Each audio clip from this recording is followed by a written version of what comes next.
안녕하세요. 저는 경기도권에 거주하고 있는 30대 중반의 여자입니다.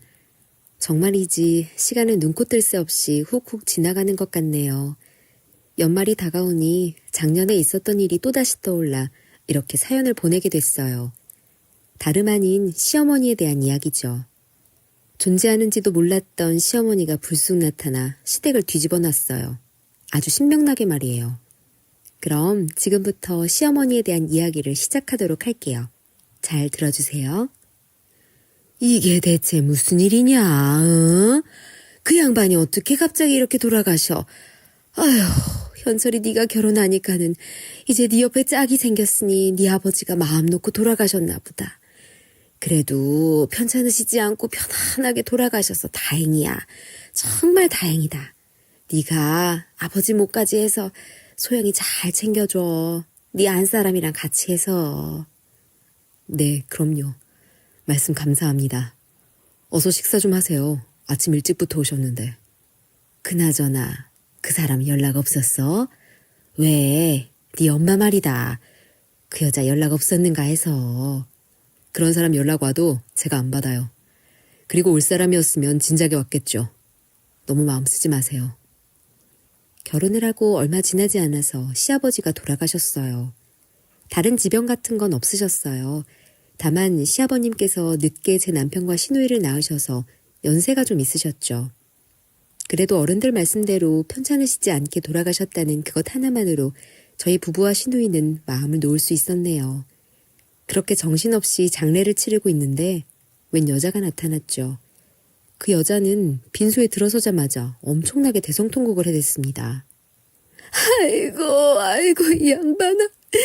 내 얼굴은 보고 갔어야지. 내 얼굴은 보고. 내가 당신한테 미안한 게 얼마나 많은데 평생토록 나 죄책감에 시달리라고 그렇게 내 얼굴도 안 보고 간 거야. 아이고 현철이 아버지.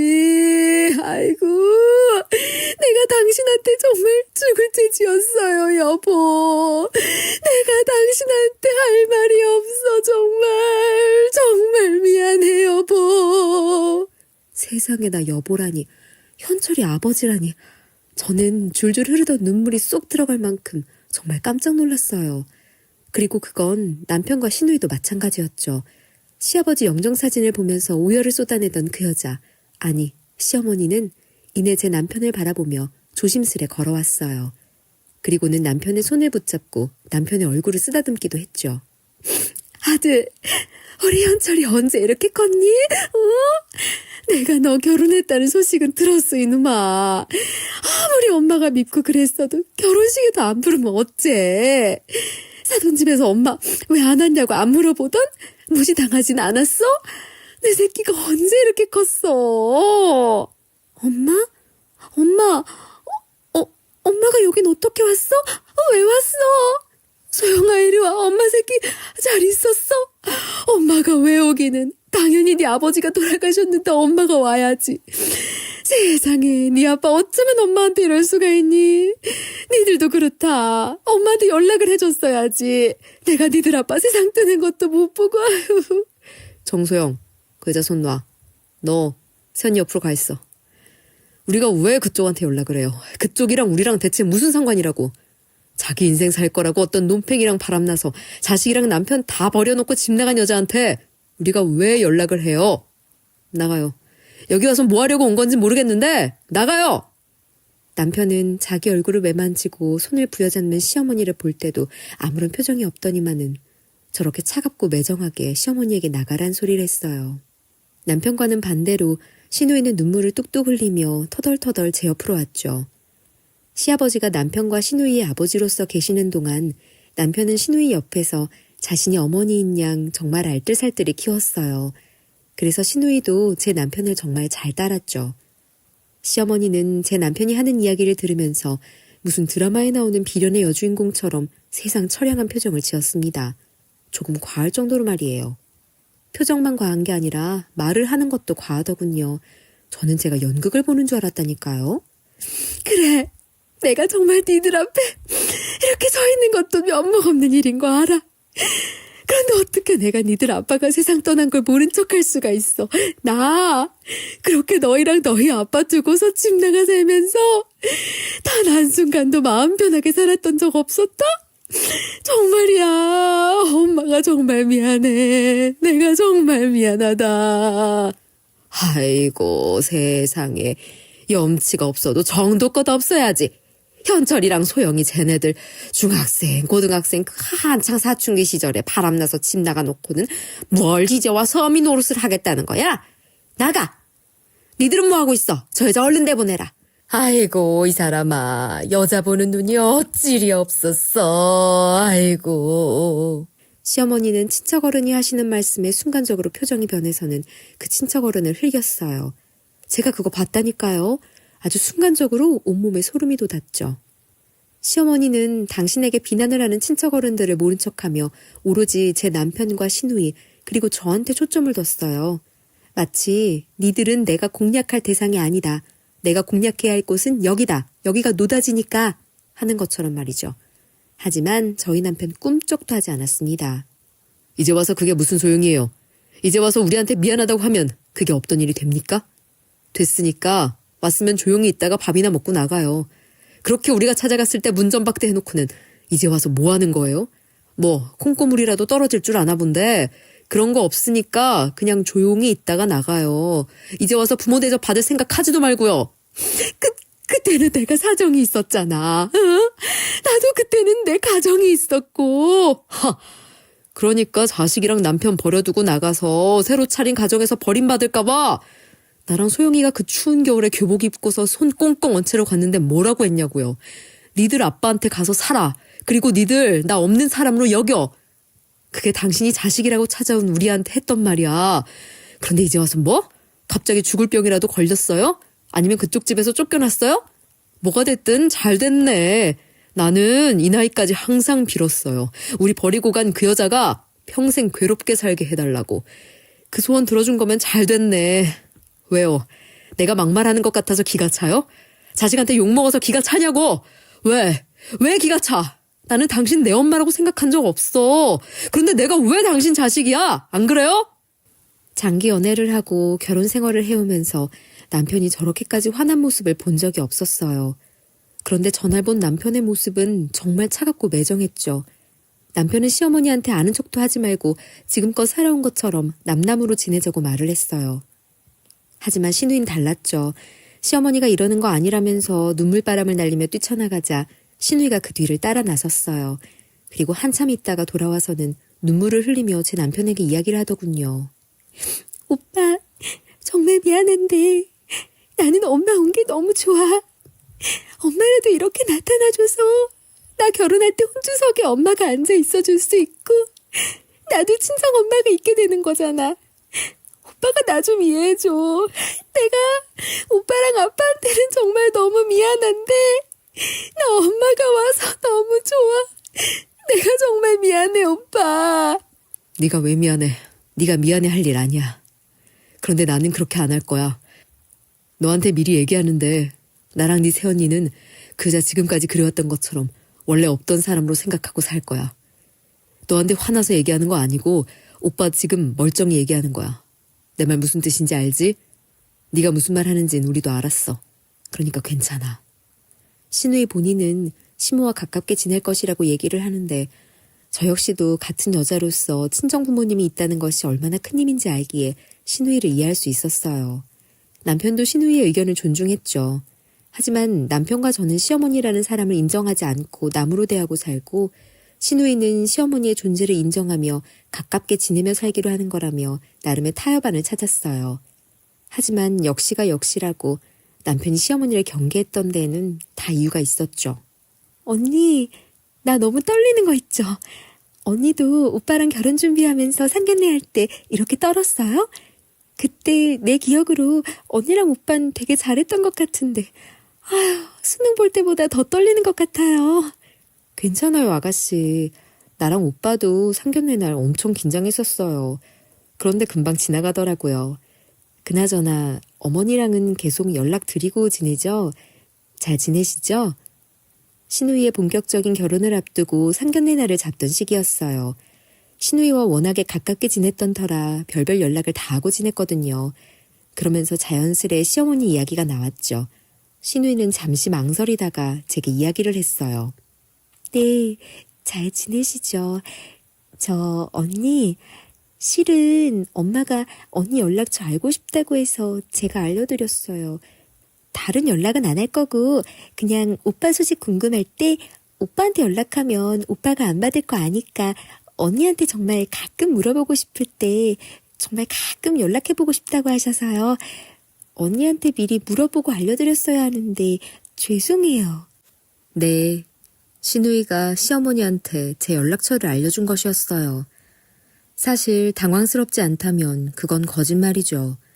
하지만 한편으로는 시어머니도 어쨌든 엄마니까 자기 자식을 궁금해할 수 있겠다라는 생각을 했어요. 이해해보려 했죠.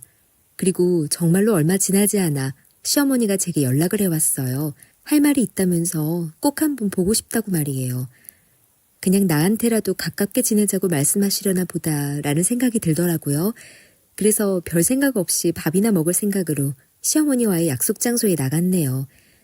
그런데 시어머니는 가볍게 나온 것이 아니었죠.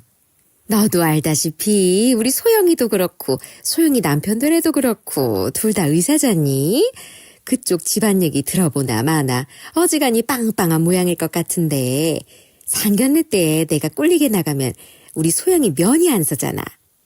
그래서 말인데 나도 며느리 덕 좀 보고 싶어서 말이야. 네가 나 옷 한 벌만 좀 해줘라. 그렇게 비싼 건 안 고를 거야. 그래도 내 나이도 있고 우리 소영이 생각해서라도 어느 정도 선은 맞춰서 옷을 입어야지. 괜찮지? 시어머니는 저한테 이런저런 갖가지 이유를 내세우느라 바빴어요. 주저리 여러 말이 나왔으나 결론적으론 자기 옷 사달라고 저를 불러낸 것이었네요. 참 어이가 없었죠. 시어머니의 저런 태도를 보니 내 남편이 왜 그렇게까지 자기 엄마한테 모질게 구는지 알겠더군요. 그리고 시어머니한테 화도 났어요. 어쩜 저렇게 자기 자식인 제 남편에 대한 이야기는 하나도 안 물어보는 걸까 하고서 말이죠. 그래서 저도 세게 나갔어요. 쉽게 보이고 싶지 않았기 때문이죠. 어머니, 저는 오늘 어머니가 저한테 얼굴 좀 보자고 하셨을 때 같이 밥이라도 먹으면서 서로 좀 가까워지자고 연락해 주신 줄 알았어요. 그래서 내심 어머님한테 감사했었거든요. 그런데 옷을 사고 싶으셔서 그러신 건 줄은 몰랐네요. 그리고 어머니, 제가 아가씨한테 듣기로는 최대한 간소화하게 식사 자리도 하기로 했다고 들었는데 어머니랑 아가씨 말이 조금 다른 것 같네요. 아가씨한테 전화해서 물어보고 정말로 어머님 옷이 필요하신 거면 제가 그때 사드릴게요. 며느리로서 그 정도는 할 수 있으니까요. 저 그럼 지금 아가씨한테 전화 걸어서 물어보면 되죠? 제가 신우이한테 전화를 해보겠다고 하자 시어머니는 사색이 돼서 다급히 제 손을 낚아챘어요. 정말 빠른 속도였어요. 어머, 너 순둥하게 생겨서는 어쩜 그렇게 칼 같니? 소영이 걔는 죽은 치아빠 닮아서 원래 애가 검소해. 그쪽 집안에서도 간소화하게 상견례 하자고 했다고 해도 첫인상이 중요한 건데 내가 거지같이 하고 가면 소영이가 뭐가 되겠니? 어? 아휴, 참네. 됐다, 말아라. 아주 부창부수라고 지 남편이랑 하는 짓이 똑같네. 니들도 상견례 때 올 거니? 어휴, 와서는 제발 그 빳빳한 태도는 하지 말아라. 어? 저게 지금 뭐 하자는 것인지. 시어머니는 자기 혼자 좋아했다, 자기 혼자 화내고 휙 나가버렸어요. 그 와중에 계산은 저보고 하라고 하고는 나가더군요. 제가 저 때부터 시어머니라는 인간의 성향을 정확히 알게 됐네요. 얼마나 이기적이고 치사한 인간인지 말이에요. 그나마 다행인 건 상견례 자리에서는 시어머니가 나름 사고를 안 치고 잘 있었어요. 하지만 상견례를 마치고 난 뒤 난리를 피웠죠. 시어머니는 저와 남편에게 미친 사람처럼 소리를 지르며 화를 내기 시작했어요. 뭐? 누구 마음대로 뭘 어떻게 해? 엄마인 내가 싫다고 하는데 왜 니들이 나서서 스몰 웨딩인지 뭔지 그걸 찬성한다고 하는 거니? 어? 그리고 예단은 왜 생략한다는 건데? 니들은 소영이 제가 저런 뻘소리하는 거 듣고도 다 좋다고 했던 거야? 어? 어쩌면 이렇게 인간들이 하나같이 답답한가 몰라. 아유, 속 터져. 엄마, 갑자기 왜 이래? 이미 아빠 돌아가시기 전부터 나랑 남자친구가 양쪽 어른들한테 다 양해 구했던 거라고 몇 번을 말했잖아. 어른들도 다 좋다고 하셨었고. 나는 어른 아니냐? 그 어른들 중에서 내가 빠졌잖아. 시어머니가 미친 듯이 화를 냈던 이유가 이해가 가시나요? 보편적인 부모의 입장에서 말이죠. 시누이는 이미 시아버지가 돌아가시기 전부터 예비 시부모님 그리고 시아버지에게 양해를 구하고 스몰 웨딩으로 간소화시켜 결혼을 하기로 했었어요. 예단도 생략하고 말이죠. 시누이나 시누이 남편 되는 사람이나 둘 다 검소했거든요. 더군다나 시어머니의 예상과 달리 시누이 시부모 되는 분들도 강원도에서 옥수수랑 감자 농사 짓는 순박하신 분들이었어요. 아마 시어머니는 저 사실을 알고 더 화가 났던 것 같아요. 예단이라도 받아내서 자기 몫을 챙기고 싶었는데 딱 봐도 그게 안 될 것 같으니 말이죠. 어머니, 그 부분은 아가씨가 말한 게 맞아요. 아버님 돌아가시기 전에 이미 얘기 끝난 거였고요. 양가 집안 모두가 소소하게 하는 걸로 하자고 얘기한 거예요. 그래서 저랑 남편도 아까 식사 자리에서 그렇게 하는 거 불만 없고 좋다고 말씀드린 거고요. 그러니까 그 양가 어른들 중에 내가 없었잖아. 너 내 말 못 알아듣니? 귀머거리야? 한 명이라도 싫다고 하면 그건 다시 생각해봐야지. 나는 얘 부모 아니냐? 내가 죽었어? 내가 없는 사람이야? 버젓이 살아서 내 의견 얘기하는데 왜 들어먹지를 않냐고? 시어머니는 말이 통하지 않았어요. 보다 못한 남편이 나서서 이야기를 했죠. 정말 말을 섞기 싫었으나 억지로 이야기를 하는 거라는 티를 팍팍 내면서 말이에요. 누구한테 귀머거리네 마네 헛소리예요. 말 조심해요. 그리고 이미 당신이 나타나기 전에 아빠랑 소영이 시부모님 되실 분들이랑 다 상의해서 정한 일이에요. 그런데 뭘 이제 와서 감나라 배나라 하려고 하는 건데? 솔직히 말해서 소영이가 상견례 자리에 오라고 허락해 준 것만으로도 감사해야지. 아까도 그래. 사돈 어른들도 다 이미 정한 일을 가지고 이건 아니지 않냐고 언성은 왜 높이는 건데? 제발 좀 이때까지 엄마 노릇 안 했으면서 갑자기 부모 노릇 하려고 하지 마. 이 싹둑머리 없는 자식아. 너 계속 엄마한테 당신 거릴 거야? 어디서 배워먹은 버르장머리야? 네 아버지가 그렇게 가르치디? 이미 상황은 악화가 됐어요. 순아 시누이는 눈물만 뚝뚝 흘리고 있고 시어머니와 남편은 언성을 높여 싸우고 가관도 아니었죠. 시누이 시부모님 되실 분들이 그 자리에 안 계신 걸 정말 감사하게 생각했어요. 그런데 그때 시어머니가 제 남편한테 손찌검을 하려 하는 게 아니겠어요? 이 싸가지 없는 놈이 말이야. 끝까지 엄마한테 죄송하다 소리 안 하지? 그걸 보고 가만히 있을 리가 있겠어요? 저는 있는 힘껏 신모의 손을 낚아챘어요. 그리고 소리쳤죠. 어머니! 어머님이야말로 이러시는 거 아니죠. 이 사람 말하는 거 틀린 것 하나 없어요. 그렇게 아가씨 결혼 방식에 불만이시면 진작에 나타나시지 그러셨어요? 아가씨랑 이 사람 둘 다 이렇게 잘 커준 것만으로도 고마워하셔야 하는 거 아니에요? 뭐가 그렇게 마음에 안 드신다고 이러세요 정말. 시어머니는 저까지 자기한테 쏘아붙이자 손을 벌벌 떨며 분을 못 이겨 화를 냈습니다. 그러면서 니들은 결혼식에 절대 오지 말라며 난리를 쳤네요. 니들도 젖것들. 니들은 절대로 소영이 결혼식에 오지 말아라. 알겠어? 좋은 날 초치기 딱 좋은 것들이야 아주. 웃기지도 않아요. 지금까지 모든 상황을 초치고 있는 게 누군데 말이죠. 결국 그날 그렇게 시누이 상견례 자리는 난리가 난 채로 마무리됐어요. 2번 다시 겪고 싶지 않을 만큼 말이죠. 그래도 시간은 잘만 흘러서 시누이의 결혼식 당일이 됐어요. 그날도 시어머니는 입이 대빨 나와서는 불만 가득한 표정으로 있었죠. 하여간에 자식 새끼라고 있는 것들이 두 놈 다 지압이 닮아가지고 자기네들 실속이라고는 챙길 생각을 못하지. 아휴, 네 아빠가 그동안에 여기저기 축의금이며 뭐며 뿌린 돈이 얼마일 텐데 말이야. 니들은 돈은 누가 갖다 준다고 해도 싫다고 하는 것들이야. 답답하다 답답해. 아이고 그 와중에 또 안사람이라고 지랑 똑같은 것을 만나가지고 아주 집안꼴 잘 돌아간다 잘 돌아가. 어디서 호구들만 모아둔 것도 아니고 말이야. 시어머니가 그렇게까지 결혼식을 크게 하는 것, 예단에 집착했던 이유 바로 알 수 있었죠. 그렇게 뻔히 속보이게 상견례장에서부터 난리를 피워놓고 신우 결혼식에 온 게 대단하다 싶었어요. 솔직히 말해서 저는 장례식 이후부터 해서 시어머니라는 사람을 본 게 얼마 안 되는 기간이잖아요. 그런데 그 사람한테 질려버려서 신우 결혼식이 끝나면 2번 다시 시무를 안 보고 싶었어요. 그제야 남편이 왜 그렇게까지 시무를 향해 경멸스럽다는 듯한 태도를 취했는지 이해가 갔습니다. 아버지니까 그렇게 하고 사신 거지. 결국엔 엄마 지금도 나랑 소영이 그리고 아버지 덕 좀 봐서 돈 챙기려고 한 거잖아. 돈 챙기면 또 떠날 거 아니야? 어차피 떠날 사람이면 그냥 조용히 있다가 가. 괜히 소영이 속상하게 만들지 말고. 아이고, 내가 니들이 와서 이딴 소리를 해댈 거 알아서 결혼식에 오지도 말라고 한 거야. 알기나 해? 어쩜 지압이 젊었을 때랑 똑같이 답답한 소리만 해댈까.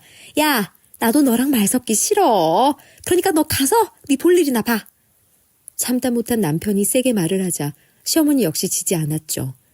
아니, 대체가 저럴 거면 왜 굳이 꾸역꾸역 식장에 와서 앉아있는 거냐고요. 삿대질을 하며 막말을 해대는 시어머니를 저는 가뿐히 무시하고 저희 할 일을 했어요. 그날은 착하디 착한 저한테도 친여동생이나 다름없는 시누이의 결혼식 날이었으니 말입니다.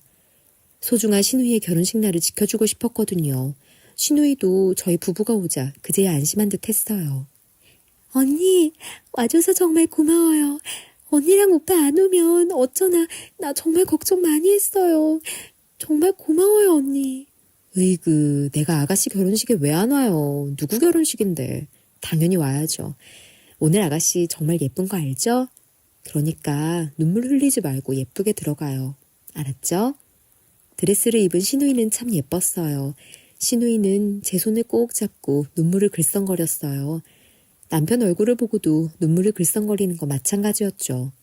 앞서 시어머니가 막말을 해대고 한 것도 시누이의 모습을 보자 싹 사라지는 듯한 기분이 들었습니다. 하지만 그 몽글몽글하고 따뜻한 분위기는 얼마 가지 않았어요. 왜냐고요? 역시나 이번에도 시어머니 때문이었죠. 아무래도 소규모 결혼식이다 보니 따로 신부 대기실이 있다기보단 몇 발자국만 내디디면 버진로드 같은 길이었어요. 남편의 손을 잡고 입장을 준비하던 시누이의 드레스 자락을 제가 모르고 밟았었나 봐요. 제가 시누이 드레스 자락을 밟았다는 걸 인지하자마자 순간 쿵 하더니 제가 어느새 바닥에 철버덕 나자빠져 있어요. 초대도 안 한 년이 와서 깽판을 쳐? 그리고 넘어진 제 시선 바로 앞엔 시어머니가 씩씩거리면서 저를 바라보고 있었죠. 너무나도 순식간에 일어난 일이라 저는 물론이고 결혼식장에 온 소수의 하객들 모두가 깜짝 놀라 있는 상황이었습니다. 너 내가 이럴 줄 알았어. 너 일부러 지금 소영이의 드레스 밟은 거지? 내가 모를 줄 알아? 너 그렇게 사람 좋은 척하면서 해실해실 웃으면서도 소영이의 잡아먹으려고 하는 거 내가 모를 줄 아냐고? 너 드레스 이거 자국 나면 어떻게 하려고 그랬어? 어떻게 하려고 그랬냐고? 솔직히 저건 누가 봐도 시어머니의 일방적인 화풀이 아닌가요? 시어머니는 자기가 결혼식장에 와서까지 제 남편한테 들었던 소리에 대한 화를 풀어내는 듯 제게 고함을 지르고 난리도 아니었어요. 남편은 자기 엄마를 말리고 있고 시누이는 드레스 때문에 이러지도 못하고 제대로 움직이지도 못했죠.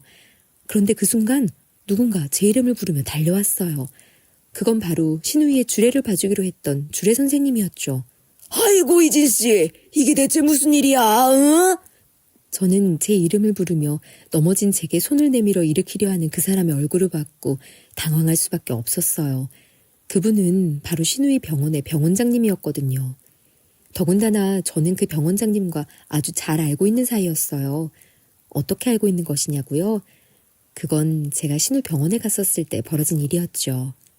어머, 이봐요. 지금 뭐 하는 거예요? 네? 얼른 내려와요. 왜 거기서 그러고 있어요? 날도 너무 춥잖아요. 일단 진정하고 내려와서 나랑 얘기라도 좀 해요. 얼른 내려와요. 네? 제가 병원장님의 딸을 살린 적이 있었거든요. 당시에 병원장님의 딸이 심각한 우울증을 앓고 있었는데 하필 제가 신우이 병원에 방문했던 그날 병원장님 딸이 나쁜 선택을 하려고 했고 제가 그걸 발견했었던 거예요. 사람 생명이 얼마나 소중한데 그냥 지나치겠어요. 저는 병원장님 딸을 타일러서 그걸 막았죠. 그 뒤로 병원장님 딸은 저랑 매우 가까워졌어요. 선생님 덕분에 제가 정말 많이 좋아졌어요. 명상도 하고 자꾸만 생각을 환기시키다 보니까 많이 나아졌어요. 정말 감사해요. 저는 명상 수업과 요가 수업을 하는 사람이에요. 결국은 우울증이라는 것도 내 마음이 아픈 건데 마음이 아픈 사람을 모른 척할 수가 없었어요. 자기 안을 들여다보고 마음을 환기시키는 게 얼마나 큰 힘이 되는지 알았기에 병원장님 딸이었던 그 친구한테 그걸 제안했어요. 제 말 한 번만 믿어보라면서 말입니다. 그 덕분에 병원장님의 딸이 많이 좋아졌어요. 그렇게 신우 병원장님은 제 존재를 알게 됐고 저한테 본인 목숨과도 같은 자식을 살려줬다면서 병원장님 따님과 함께 고마움을 전하고 싶다며 병원장님 딸이 갖고 있는 병원 지분을 조금 줬죠. 아이고, 어떻게 여기서 이렇게 봐요. 귀한 인연을 여기서 또 만나네. 혜진 씨 덕분에 지금 우리 연주 여기저기 여행도 하고 다니면서 정말 잘 살고 있어요. 아유, 그런데 이게 대체 갑자기 무슨 일이에요? 얼른 일어나요. 어? 무튼 저는 그날 신우의 결혼식 주례를 신우병원 병원장님이 보는지 몰랐던 상황인지라 그저 놀랄 수밖에 없었어요. 더군다나 그렇게 발라당 넘어진 채로 그분을 오랜만에 마주할 것이라곤 상상도 못했기에 더욱 창피했네요.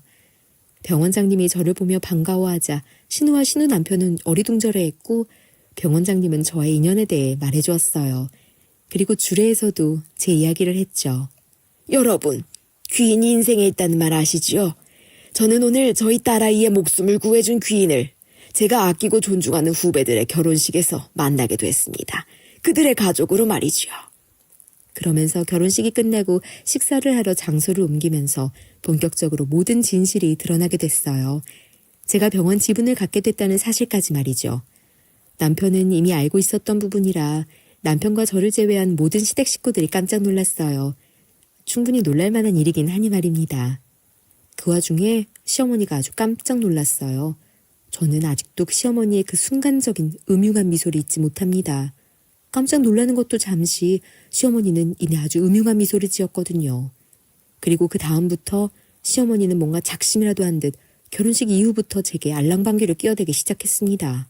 이거 다른 건 아니고 내가 뭐 가진 거라도 많으면 하나밖에 없는 우리 며느리한테 금이라도 하나씩 척척 해주기라도 할 텐데 아유 지금 내가 가진 게 없어서 말이야.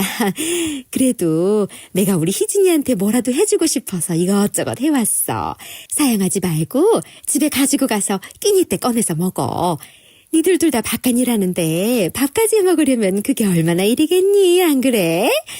그리고 지난번 소영이 결혼식 때 일은 내가 정말 미안하다. 내가 순간적으로 너무 놀라서 그랬어. 하나밖에 없는 우리 딸 결혼식인데 드레스라도 망가지면 결혼식 망치는 거잖아. 그래서 그랬던 거야. 너무 마음에 담아두지 말고. 알겠지? 반찬을 해오더군요.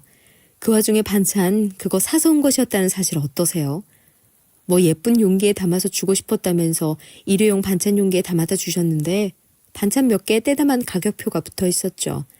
반찬 가게 이름이 적혀있는 가격표가 말입니다. 그리고는 그 와중에 마음에도 없는 사과까지 했어요. 제가 잠깐이지만 지켜본 시어머니는 모성애라는 게 있는 사람이 아닌데 자기 딸 결혼식을 제가 망칠까봐 그랬다는 게 전혀 믿기지 않았죠. 여러분, 이유 없는 소고기는 없는 것처럼 이유 없는 호의는 없지 않겠어요? 물론 시어머니 같은 인간 유형들은 말이죠. 역시나 시어머니가 제게 그러는 데는 이유가 있었어요. 어머, 왔니? 바쁜 시간인데 불러내서 미안. 다른 게 아니라 너랑 좀 하고 싶은 얘기가 있어서 말이야. 한날은 시어머니가 제가 운영하는 학원 근처까지 찾아왔어요.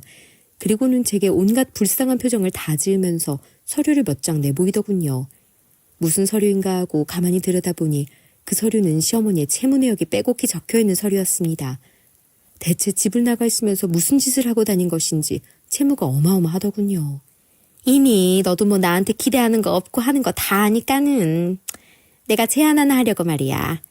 소영이 그 계집애한테 내가 얘기했었는데 자기는 죽어도 안 해줄 거라고 난리를 피우는 거 아니겠니? 그래서 너한테 연락한 거야.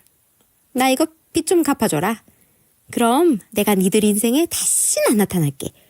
솔직히 말해서 나도 자식 덕 좀 보려고 한 거였어. 그런데 자식 새끼들 낳아봤자 아무 소용없다고 내가 지들 낳아준 어민데 이 영 싹퉁머리 없이 굴잖아. 이 빚만 좀 갚아줘. 아유, 너 그렇게 안 보이는데 돈복이 좀 있나 보다. 깔끔하게 이거 싹 갚아주면은 내가 2번 다시 니들 인생에 안 나타날게. 어떠니? 혼자 무슨 드라마 찍는 줄 알았네요. 저렇게 서류 내밀면서 당당하게 이야기하면 내가 무슨 돈을 갚아줄 줄 알았나 보죠. 너무나 뻔뻔하고 당당한 시어머니의 태도에 저는 너무 화가 났어요. 시어머니가 내민 서류를 다시 봉투에 넣어 시어머니한테 되돌려주며 얘기를 했죠. 제가 어머니 빚을 왜 갚아드려야 되는지 이해가 안 가네요. 혹시 지난번에 아가씨 결혼식 때 들은 얘기 때문에 그러신 거예요? 그렇다고 해도 제가 어머니한테 이렇게까지 할 이유는 없는 것 같아서요. 아니, 내가 남도 아니고 네 시어머니잖니? 네 남편 엄마라고, 엄마. 자고로 옛말에 시부모님을 네 부모처럼 모셔야 한다는 말 못 들어봤니? 네가 평생을 백년해로 할 남자 낳아준 사람이 난데 그 정도도 못해주니? 그러니까요. 어머님이 그 사람 낳아주신 건 감사한데 어머니가 낳아주시기만 했지 그 사람이랑 아가씨한테 주신 상처가 너무 많잖아요. 그런데 제가 어떻게 어머님이 좋을 수가 있겠어요? 그렇지 않으세요? 더군다나 제가 아무것도 못 보고 못 듣는 사람도 아니고 어머님이 제 남편이랑 아가씨 그리고 저한테 어떤 말을 하셨었고 어떻게 행동하셨는지 다 봤는데 제가 왜 어머니한테 빚을 갚아드리고 말고를 해요. 저는 어머니한테 드릴 돈 없고요. 드리고 싶지도 않습니다. 앞으로 이렇게 찾아오시는 일 없었으면 해요. 그리고 반찬 같은 것도 안 주셔도 돼요. 저희 동네에도 그 반찬 가게 체인점 많이 있거든요. 그럼 저 먼저 일어나 보겠습니다. 저는 시어머니의 말 같지도 않은 말을 단박에 와다다 싫다고 잘라내버린 뒤 그 자리에서 일어서 나왔어요. 그 뒤로 시어머니가 잠자코 있었을까요? 아니죠. 그랬다면 제가 이렇게까지 사연을 보내진 않았을 거예요. 그 뒤로 시어머니는 자기 혼자서 또 무슨 영화를 찍는 것인지 시누이와 시누이 남편이 일하는 병원 앞에서 혼자 1인 시위를 했어요. 낳아준 부모에게 일말의 도움도 주지 않는 매정한 자식과 며느리라고 적은 채 시위를 하기 시작했죠. 지금 생각해보면 저한테 병원 지분을 주었던 병원장님이 있는 곳이 시누이와 시누 남편의 병원이니 일부러 그곳을 고른 건 아닌가 싶어요. 소영이 네 생각은 어떤지 나한테 명확히 얘기해줘야 돼. 일단 오빠랑 네 새언닌 그 여자 고소하기로 했어. 나한텐 이미 진작부터 그 여자 내 엄마 아니었으니까 아무 상관없거든. 그런데 네 생각은 다를 수 있는 거니까 내가 지금 물어보는 거야. 어떻게 할래? 나 고소할 거야. 나한테도 엄마 없어. 그게 지금 말이 되는 행동이 아니잖아? 오빠, 나는 적어도 엄마가 그날 아빠 장례식장에 왔을 때 엄마가 이제는 우리한테 완전히 돌아오려는 모양이다. 나랑 오빠한테 미안하고 아빠한테도 너무 미안해서 돌아온 거구나 생각했어. 그래서 나도 이제 마음 놓고 엄마라고 부를 수 있겠구나 싶었어. 그런데 내가 사람 잘못 본 거야. 오빠랑 새언니가 본 게 맞아. 나도 고소할 거야. 병원장님한테도 너무 죄송스럽고 그이한테도 미안해서 안 되겠어. 결국 시누이와 저 그리고 남편은 서로 이야기를 하여 시어머니를 고소하기로 했어요. 명예훼손으로 말이죠. 어쩌면 엄마라는 사람이 그럴 수 있을까요? 남한테도 그렇게 잔인하게 상처를 주진 못할 것 같은데 말입니다. 시어머니는 저희 세 사람이 당신을 고소한다는 걸 알고 나서 아주 더욱더 난리를 피웠어요. 이제는 시누이 병원에서 시위를 하는 게 아니라 저와 남편이 사는 집 앞에 나타나서는 그 모양을 떨더군요. 이것 보세요, 아주머니. 지금 애기들도 돌아다니고 다 보는 곳에서 이게 지금 뭐 하시는 거예요? 확성기 가지고 빽빽 소리나 질러대고 욕짓거리하고 애들한테 이게 얼마나 안 좋은 건지 몰라서 그러시는 거예요? 정말 이제 하루 이틀도 아니고 이게 대체 뭐야 정말. 아이고 자식 새끼들 애지중지 키워봤자 아무 소용없네요. 그리고 어차피 애들도 커서 욕하고 싸움질하고 그러면서 살 건데 뭐. 조기 교육하는 거라고 생각해 그러면. 남이사 뭐 하든 말든 상관 끄고 당신은 집에 가서 밥이나 해. 나는 내 자식 새끼한테 피해 보상 받을 거니까. 시어머니는 하루가 멀다 하고 아파트 단지 앞에 찾아왔어요. 팻말을 드는 것뿐만 아니라 확성기까지 들고 와서는 욕을 섞어가면서 1인 시위를 했죠. 그 선이 도가 넘어서 아파트 주민들도 여간 괴로워하는 게 정말이지 지금도 너무 죄송스러워요. 물론 시어머니가 그렇게 민폐를 저지를 때마다 저희 부부가 나서서 돌아가시라고 했죠. 나중엔 경찰도 얼마나 여러 번 불렀는지 몰라요. 그런데도 시어머니라는 그 여자 절대로 포기 안 하고 계속 시위를 해댔습니다. 나중엔 어떻게 됐는 줄 아세요? 이거 보세요 아주머니! 이미 아주머니 아들 내외분이 알아서 하라고 설명해줬다니까요. 얼른 일어나서 경찰다 타세요. 우리도 더 이상은 못 참겠어서 아주머니 고소하는 거니까 알아서 하시라고. 얼른 일어나요. 아니 대체가 얘기 들어보니까 이럴 자격도 없는 사람이 말이야. 대체가 사람이 염치라는 게 있으면 이러면은 안 되는 거지. 일어나라고요. 아파트 주민 대표까지 나섰습니다. 결국 시어머니는 저 그리고 남편 시누이한테 고소를 당하는 것도 모자라서 아파트 주민들한테까지 고소를 당했어요. 그뿐이게요. 병원 측에서도 시어머니를 향해 고소를 했습니다. 시어머니가 병원에서 시위를 하면서 병원장님과 저에 대한 말도 안 되는 루머까지 퍼뜨렸거든요. 그러니 그 점잖은 병원장님도 참지 못하고 고소를 했겠죠. 그런데도 시어머니 그 수많은 고소장을 받은 와중에도 정신 못 차리고 저희 부부들에게 말 같지도 않은 소리를 했어요. 내가 니들 대한민국에서 팔붙이고 살게 가만히 놔둘 것 같아? 아이고, 절대로 그 꼴은 두고 못 보지. 알아? 내가 니들 국민청원 넣을 거야. 국민청원. 그거 한 번 올라가면 니들 신상 다 털리는 거는 그거 시간 문제인 거 알지? 천륜을 어긴 자식들과 못된 며느리. 내가 그렇게 내용 상세하게 적어서 니들 대한민국에서 못 살게 할 거야. 알기나 해, 이 싸가지 없는 놈들아. 참 추하다. 정말 추한 거 알아? 사람이 어쩌면 이렇게 안 변할 수가 있나 싶어서 너무 놀랍기까지 해. 엄마, 우리 어릴 때 툭하면 니들만 없었어도 엄마 인생 폈을 거다. 그 소리 하면서 우리 밥도 안 주고 그랬던 거 내가 아직도 기억하거든. 그래서 오히려 엄마가 집 나갔을 때 좋기도 했어. 물론 화는 났지. 어떻게 엄마라는 여자가 다른 남자랑 바람나서 나가는 거라고 자식인 우리한테 당당하게 이야기하고 우리 보는 눈앞에서 그 남자 손잡고 집을 나갈 수 있었을까 하고 말이야. 그런데 엄마, 나한테는 몰라도 엄마 소영이한테는 정말 이랬으면 안 됐던 거 알아? 엄마 소영이한테는 정말 이러면 안 됐어. 소영이 걔가 엄마 나타났을 때 얼마나 좋아했는데 나한테 말은 못하고 혼자 좋아서 얼마나 마음을 놨는데. 뭐, 너 지금 내 앞에서 연기하냐? 그래, 네 마음대로 해라. 아주 쇼를 하고 앉았네. 야, 네가 그렇게 말한다고 내가 뭐 니들한테 사과라도 할 줄 알아? 나 니들한테 사과할 마음도 없고 니들한테 사과할 일도 없어. 사과는 니들이 나한테 해야지. 그래, 네 말대로 오랜만에 나타난 엄마가 돈 좀 필요해서 좀 도와달라고 얘기를 한 건데 네 한 사람이란 애는 딱 잘라서 말이야. 나는 어머니한테 돈 드릴 이유 없다고? 그게 말이야? 네가 얼마나 네 한 사람한테 엄마를 개무시하는 소리를 해댔으면 네 한 사람이 그렇게 싸가지 없이 딱 잘라서 싫다고 했겠냐 이 말이야. 시어머니는 말이 통하지 않는 사람이었어요. 저희한테 너희를 그냥 둘 것 같냐며 그걸 가지고 국민청원을 넣을 거다 떠들어댔죠. 그리고는 저는 말도 안 되는 막말과 악담을 쏟아부었습니다. 전날이 시어머니와의 마지막 통화였어요. 시어머니는 당신 아들인 제 남편한테 마음에 상처가 되는 말만 일부러 골라서 내뱉는 것 같았어요. 남편이 그렇게까지 괴로워하는 모습을 보는데 정말 힘들었습니다. 남편도 시어머니의 그런 태도에 더욱 강경하게 나갔어요. 시어머니와 통화를 했던 내용까지 싹 다 녹음을 해서는 또 고소를 했죠. 저렇게까지 할 필요가 있을까라는 생각이 들지 않을 만큼 시어머니의 행동은 추악하고 사악했거든요. 오빠, 그동안 마음고생 많았어. 솔직히 우리 그 여자한테 손해배상 같은 거 받으려고 이 일 진행했던 거 아니었잖아. 그러니까 괜찮아. 어쨌든 그 여자 앞으로 2번 다시 우리 앞에 안 나타날 건데 뭐. 안 그래? 난 괜찮아. 나랑 네 새언니는 네가 더 걱정이야. 너 마음 안 좋을까 봐. 그런데 소영아, 엄마라고 해서 모든 엄마들이 다 좋은 사람은 아닌 것 같다. 물론 좋은 엄마들이 더 많은 거 아는데 그냥 너랑 나랑 만난 엄만 우리가 운이 안 좋았었나 봐. 그래서 우리가 그냥 나쁜 엄마를 만났던 것 같아.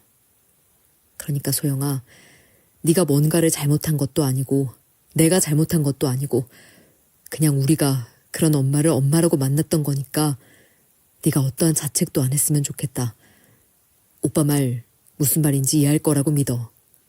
나랑 네 새언니는 네가 정말 행복했으면 좋겠다. 신우이와 저희 부부는 서로를 한참 동안 끌어안고 울었어요. 제가 특히나 마음이 안 좋았던 건 신우이가 저희 친정엄마를 찾아가서 친정엄마를 안고 엉엉 울었다는 점이었죠. 저희 친정 부모님이 남편도 좋아라 해주시지만 저희 신우이를 정말 아껴주셨어요. 저한테도 너무 잘하고 그저 사돈어른들을 대하는 그 이상으로 저희 부모님께 잘하는 신우이를 미워하실 이유가 없었거든요. 시어머니가 2번 다시 연락 안 할 거라고 문자를 남기고 잠적해버린 그날 신우이가 저희 친정집에 찾아가서 엉엉 울었다는데 정말 마음이 안 좋았습니다. 아휴, 어찌나 서럽게 울던지. 안고 있는 내내 나도 눈물이 그렇게 났어. 어떻게 엄마라는 여자가 자기 자식한테 그렇게 모질 수가 있니? 내 몸을 다 내줘도 아깝지 않은 게 내 자식인데 어떻게 그 여자는 자기 자식들한테 그랬다니? 니들이 고생 많았어. 이제는 다 잊고 좋은 것만 생각하고 니들 인생 살으라고 내가 그랬다. 그러니까 너도 네 남편이랑 신우이 잘 좀 챙겨줘. 알겠지? 친정엄마의 말을 듣는 내내 저도 울었어요. 신우이와 제 남편이 너무 안쓰럽고 불쌍해서 말이죠.